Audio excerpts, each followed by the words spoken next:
تشکر مقام و جایگاه رودکی برای تاجیکان،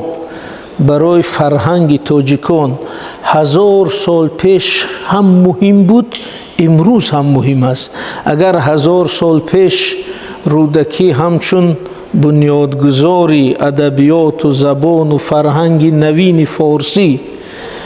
یک احیای ملی ما را آغاز گذاشت،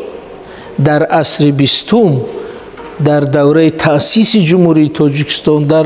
دوره دوباره صاحب دولت شدن تاجیکان و امروز در دوره استقلال،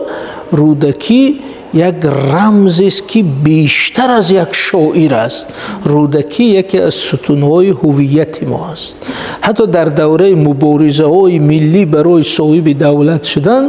استاد عینی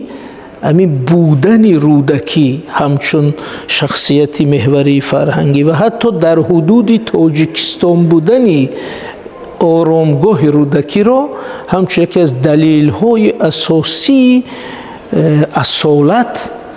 و ریشه این منطقه داشتن، در این منطقه ریشه داشتنی خلق تاجیک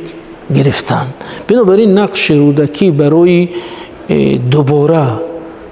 در اطراف مفهوم‌های اساسی ملی جمع شدنی تاجیکان، دوباره نمیخواد به هویت خود برگشتن تاجیکان بسیار بزرگ است. بنابراین اون که رودکی پدر شعر است، یکی رودکی یک دنیای حکمت دارد، ولی از نظر سیاسی، از نظر تاریخی، رودکی یکی از دلیل‌های اساسی ما برای صاحب این منطقه بودن، صاحب این حوزه تمدنی بودن، اصالت تاریخی داشتن تاجیکان است. بنابراین رودکی نه تنها در بحث تاجیکان با اقوام دیگر، بلکه در مسئله از همینجا، از آسیای مرکزی، از ورارود یا فرارود آغاز یافتن همین روندی تشکل زبان فارسی هم دلیل اساسی است. چون همون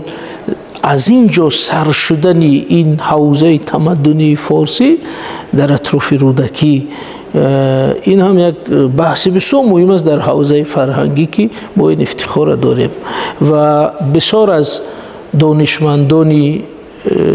ایرانی از جمله استاد سعید نفیسی هم به این تاکید میکنن که بودن رودکی، بودن حوزه ادبی بخارا نشان میدهد که همین